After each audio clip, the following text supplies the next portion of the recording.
Hey everyone, this is Cary, Matt Dernlan with the podcast Away, presented by Rudis. And tonight, Matt and I are going to be talking about coaching in the corner. Was somebody had hit us with a question? Matt, how are you, man? I'm doing good, man. Time is flying, isn't it? It's Yeah. amazing. I'm thinking about you. You guys are you guys 2 weeks out now from competition? Yeah, pretty much 2 weeks. We have our wrestle-offs.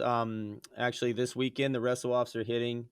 And depending on when this video is posted, but we're in our wrestle-off phase, and so we did a wrestle-off in the room on Wednesday. And then we have the actual wrestle off this Saturday, which people always ask me. In fact, I had this question the other day, and I don't know how you did this at Binghamton.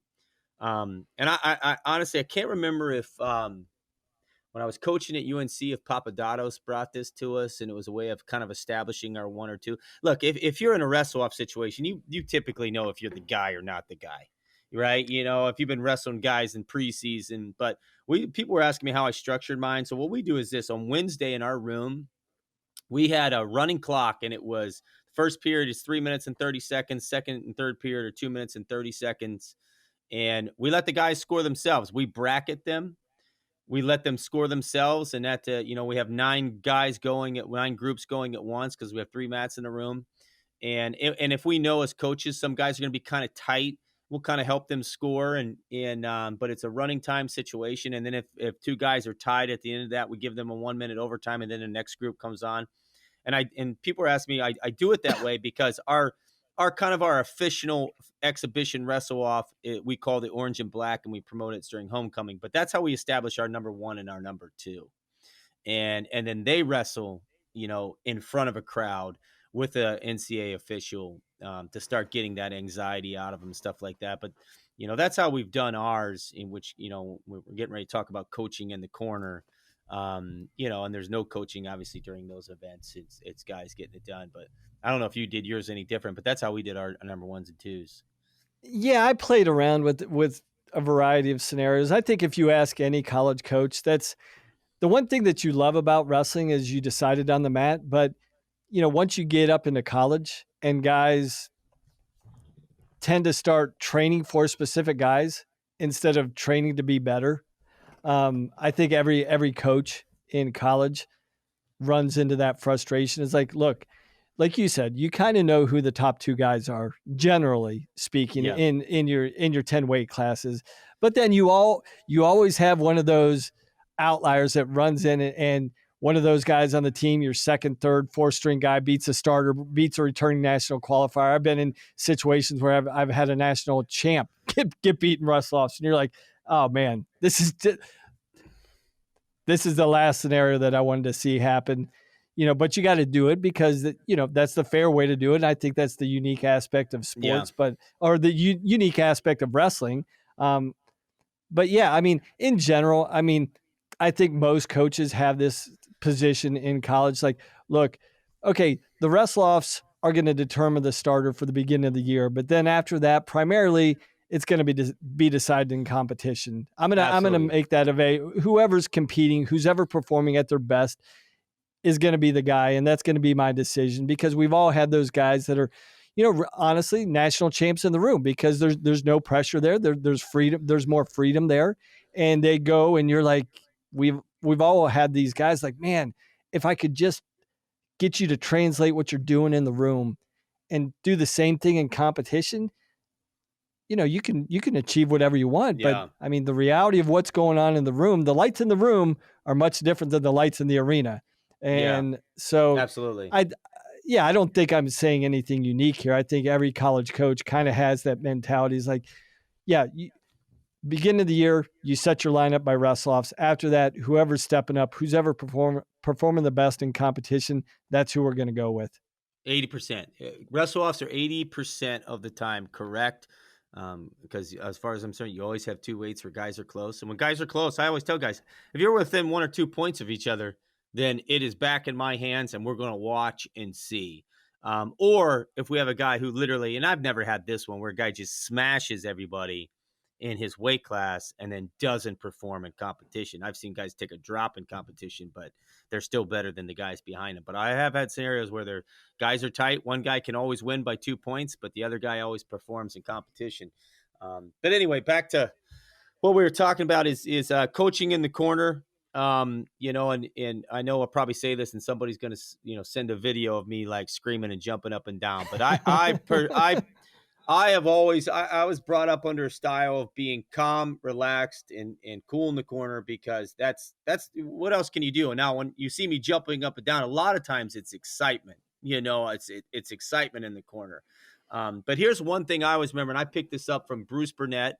And when I was a younger kid, I had all the guys that coached me were always very calm. And so that's what I was adjusted to. So, like, for me personally, if I remember having this question on one of the other times was, what do I prefer? Well, I'll tell you what I prefer. I prefer a very calm, cool, and collected guy in the corner. And I can tell you at the World Championships one year, things were going my way. I found myself down like 7-0 or 8-0. And I saw all these coaches in the corner just jumping up and down. I think Gable was one of them. It was at 99 at the World Championships with another guy trying to get my attention. And then Bruce Burnett just kept saying my name almost in a whisper. And that's the person I heard. And he was like, "Hey, Cary, just get 1 point right now. Just get 1 point before the second period." And that's got me refocused. And so, and when you have a staff of different guys, so we always tell them, if somebody's in the corner and you're that guy's main coach, then you're the vocal one. You're the one that should be yelling instruction. The other guy in the corner should be, did they screw up the riding time? Is the score correct? Did they forget to start the clock? Did they miss a start? That's the other guy's job in the corner, and especially when we get to the NCAA tournament, that's, you don't want to make a mistake at the NCAA tournament, because you're so into the match. When the kid doesn't need three people yelling at him. He only needs one guy who's particularly knows him, coaching him, or the guy he responds to. Sometimes guys are coached by somebody else, but in the corner, they just respond to a different face sometimes, or a different voice. And so that's our approach. We kind of split up the job duties. Now, what do I prefer? Calm, cool, and collected. Doesn't mean I'm always calm, cool, and collected, but that's what I as an athlete like, and that's how I try to approach it, because the work's been done. We all know the work's done. I always tell people the only thing I got to do in the corner is just be a cheerleader at that point. Because you should be on and firing and getting yourself excited once it starts. So if I still got to get you excited when you're in the heat of battle, well, then we're in trouble. Yeah, I mean, I agree totally with what you're saying. I tended to take more of the cerebral approach, and much like you, I'm sure there's hundreds of clips out there where people are like, "Hey, you were acting like an idiot in the corner." Yeah. And I'm like, yeah, we've all had those moments. Don't get me wrong. But to your point, what I tended to think, by the time we got to a match, the hay's in the barn, right? If I've got to go crazy, or if I've got to be in there and be screaming at you for 7 minutes, what I kind of took back and internalized, like, well, Matt, you haven't done your job. That means you're not confident in your preparation if you've got to act in that fashion once the guy steps out on the mat. Right. It's a lack of confidence, or maybe, in different ways, like, I didn't prepare them right, and so there's a level of doubt in the coach's mind, and it may not even be in the athlete's mind. And sometimes I think when you have coaches going crazy in the corner, nonstop screaming, guys are like, you can almost like introduce a level of doubt to your athlete while he's out there. Like, "Hey, coach, I got this, man. What's going on with you? Like, what are you going crazy about? I'm ready. I'm prepared. We went over the game plan. I know what I need to do and how to do it." But yeah, so I think by and large, I took a cerebral approach, and it's like, look, my job when I'm in the corner is to start really analyzing what's going on out there. So when I do speak, it should only be a key phrase or a catchphrase, like, that's probably an understood thing that's probably established in the room on a daily basis in practice. Like, and I would tell my guys this all the time, like, look, guys, how we're preparing in the room and how I'm coaching you in the room, by and large, is how I'm going to coach you once we get in the corner and once you step out on the mat. And we need to establish, like, and this is a collaborative thing that you need to talk to your athletes about. And this is a beautiful thing that I actually took away from Tim Flynn. Tim Flynn told me this a while ago, and I don't know why it sounded profound to me, but it was the simplest thing. I asked Tim one time, like, "Hey, Tim, how do you decide? You've got 10 individuals, and each guy's wired a little bit different. fundamentally they're probably similar in a lot of ways, but they're all unique in their own way. So how do you get into the mind of the guys, and how do you figure out how what's the best way to coach them in the corner? And he's like, I just ask him, Matt. Yeah. And I was like, what? He's like, I just ask him. I'm like, hey, Cary, how do you like to be coached? How do you like your coach in the corner to handle you? Do you like me to talk a lot? Do you like me to cheerlead? Do you like me to just sit back and be calm? And I'm like, I don't know why I hadn't thought. It was such a simple thing, but it hit me in a very profound way. I'm like, wow, I've been trying to make this a lot more difficult than it really is. Usually, if you just ask the guys, they'll tell you what they want, right? Yeah. Yep. Well, Bruce Burnett did that when I made my first world team. He brought us all in for individual meetings, and he asked me what you're saying. He said, "Well, how do you like to be coached in a corner?" And I was kind of like, "Well, what do you mean?" He goes, "Well, when I coached John Smith, he said, Bruce, I just need you to keep telling me to keep my feet moving. If you see my feet stop moving, then yell at me hey, John, get your feet moving." And my thought was, well, if John Smith said get his feet moving, then tell me the same thing, man. That's what I need to know. Like, if my feet stop, that guy won 6 titles, then tell me I need to pick my feet up. But Bruce had that. Bruce had the same approach, and we kind of do that with our guys as well. Like, how they want, and guys have been with us. We know what they want. Yeah, and some guys might change a little bit, and but for the most part, what they want and what they want to hear and what's gonna calm them. But the one other thing is like panic. Like you said that word in there, and that's exactly right. When if I have to look in my corner and there's a bad call and everybody's running around and panicking and so, listen, I'll just tell you this now. This is, I'm probably the king of bad calls or whatever you want to call it. It happens. It's like when people go into freak out mode, especially my athletes. Like that's what I'll be yelling at them. Hey, just shut up and wrestle. Just shut up and wrestle. Like the worst thing you can do is start talking to the official. And it's not that I'm worried about the sportsmanship, which is, that's part of it. We should always have good sportsmanship. I'm upset that you are now focused on the official. When you have a guy that's trying to beat you and like you're never going to suffer a bad call. It happens. That is my job, to fight for the bad call. That's my coach's job to get in there and talk to the official and if we got to get on the official, we get on the official. But it's not your job, that's the kid's got to trust you and he's got to know you got your back and so and you'll see guys who know their stuff, guys who are in NCAA finals or on the standing. Most of the time, you see that bad calls are going to happen. Let the coach handle that. That's not your job, and you're becoming unfocused. And that's and the coach in the corner. That's what I'm saying.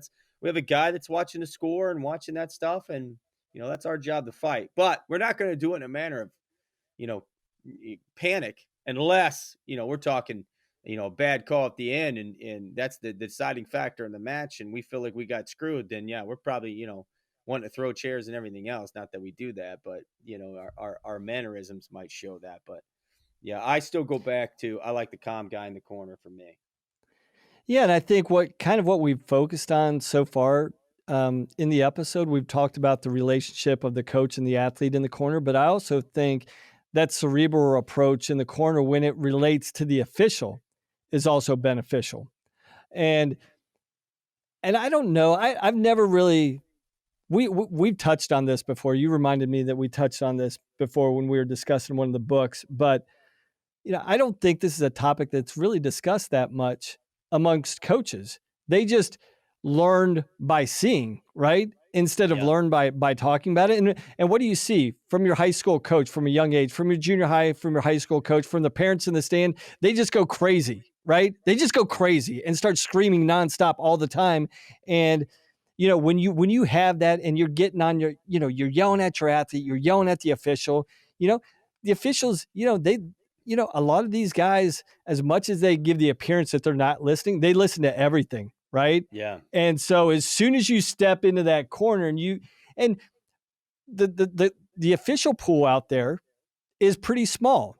And you're Yeah. pretty much familiar, even if these guys and all these officials are assigned to different conferences. But when we were competing nationally, you get pretty familiar with the guys that are on the national scene and the guys that you're going to see at your conference championships and the NCAA championships. So you kind of know how this guy's going to call a match, but also what the official is thinking. Like, I know what I'm getting from this guy in the corner. Like, am I getting some idiot that's going to start screaming stalling in the first 5 seconds of the match, Right. or just be beating me with a club every second? Like, you missed that call. Like, and all of a sudden don't get me wrong. These guys build up they form an opinion in their head about what you are and how you behave in the corner and how much leash they should actually give you. So I think that calm cerebral approach, not only when you're coaching your athletes, but when you're discussing it with the official. And I think, one of the things that I tried to establish is like, look,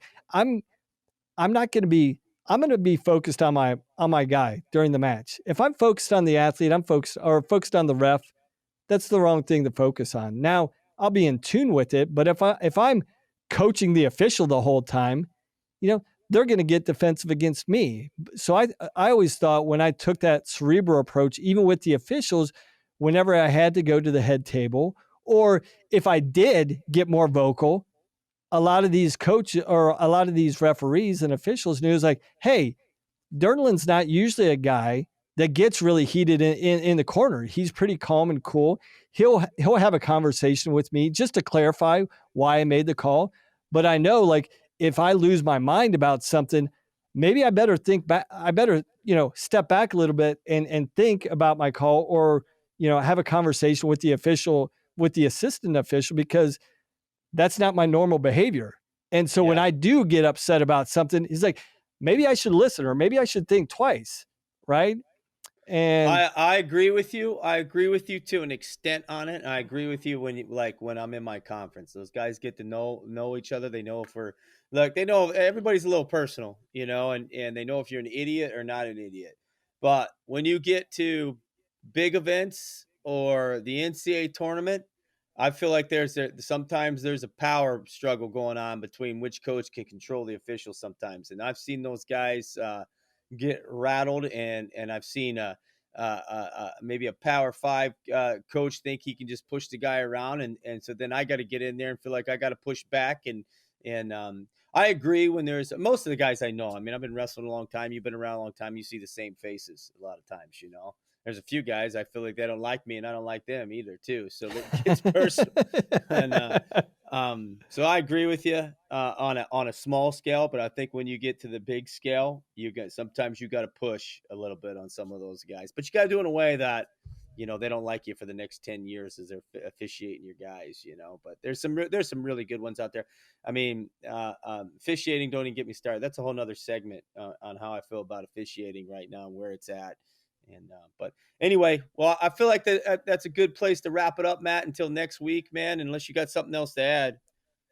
No, I think this is great. I mean, it was another fun discussion. I think this is, I think hopefully this is informing, coaches, athletes, parents, general spectators, just the layers and the depth of things that we think about. I think these are just fun discussions to have, good, informative, educational discussions to have. And, I find it, even as you and I are having these discussions, I actually am still learning more, throughout these discussions myself. So I think this has been fantastic.